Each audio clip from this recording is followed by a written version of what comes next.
अस्सलाम वालेकुम दोस्तों, कैसे हैं मेरे फ्रेंड। इंशाअल्लाह बिल्कुल ईमान के नूर से रोशन होंगे।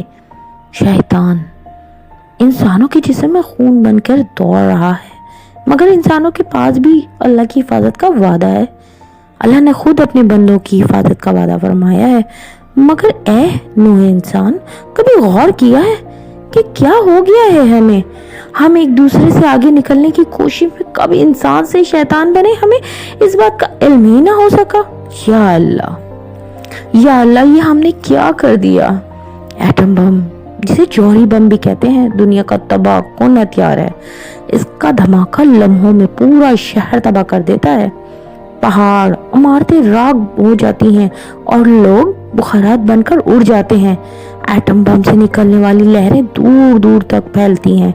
इसी खाल पर आबले पड़ जाते हैं, जिस्मानी आज़ा गल जाते हैं, आंखें और टांगें जाया हो जाती हैं, कैंसर के अलावा कई बीमारियां लाहक हो जाती हैं।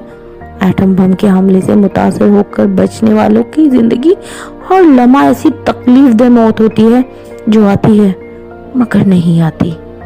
देखा गया है कि 60-70 साल गुजर जाने के बाद भी जौहरी धमाके से खारिज होने वाली लहरें असर बाकी रहता है। नतीजे में ज़हनी और जिस्मानी तौर पर माजूर बच्चे पैदा होते हैं। पहला एटम बम जंग अजीम दोम में इस्तेमाल हुआ। ये जंग 1945 में लड़ी गई, जिसमें अमेरिका ने जापान के शहर हिरोशिमा पर पहला बम गिराया। बम का खुफिया नाम लिटिल बॉय था। हिरोशिमा पर जब बम गिरा तो पूरा शहर इसकी लपेट में आ गया और करीब दूर हर शय धुआं धुआं हो गई। आदमी, परिंदा, दरख्त, पहाड़ ऐसे गायब हुए जैसे वो कभी मौजूद ही ना थे। शहर में पानी भी बम की लहरों से जहरीला हो गया। जिसने पिया मर गया। एक अंदाजे के मुताबिक एटम बम के हमले में हिरोशिमा की 19% आबादी हलाक हो गई। जिन इलाकों में बम के असरात पहुंचे, वहां आने वाले महीनों और सालों बल्कि हजारों लोग मुख्तलिफ बीमारियों में मुब्तला होकर मर गए। इस वक्त की अमेरिकी सदर हैरी ट्रूमैन ने पहला बम फेंकने के बाद जापान से हथियार डालने को कहा।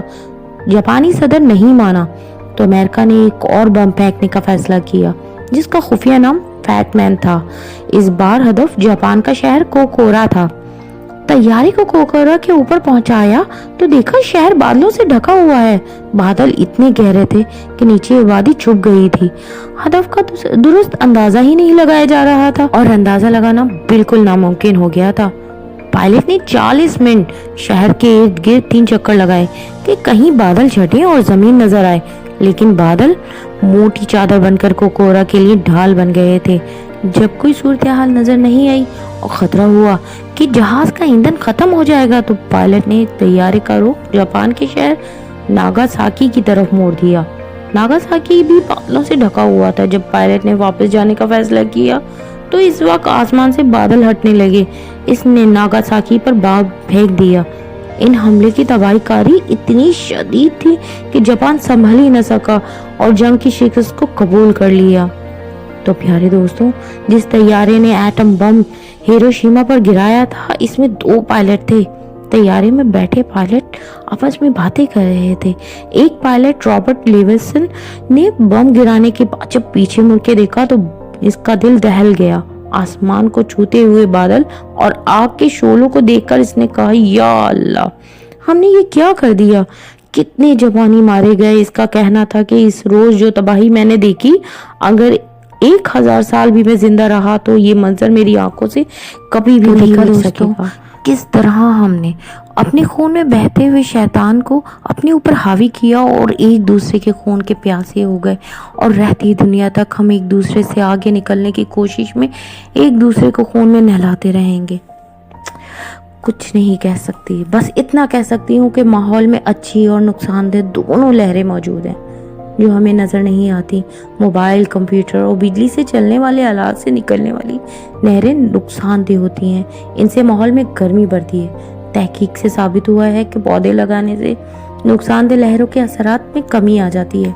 तो चले आए दोस्तों, आज हम मिलकर पौधे लगाते हैं और अपने माहौल को आलूदगी से बचाते हैं। और आए मिलकर ये दुआ करते हैं कि ऐ अल्लाह हमें शैतान के शर से बचा, हमें हिदायत दे कि बेशक तू ही हमें सच्ची तौबा नसीब कर सकता है और हिदायत का रास्ता दिखा सकता है।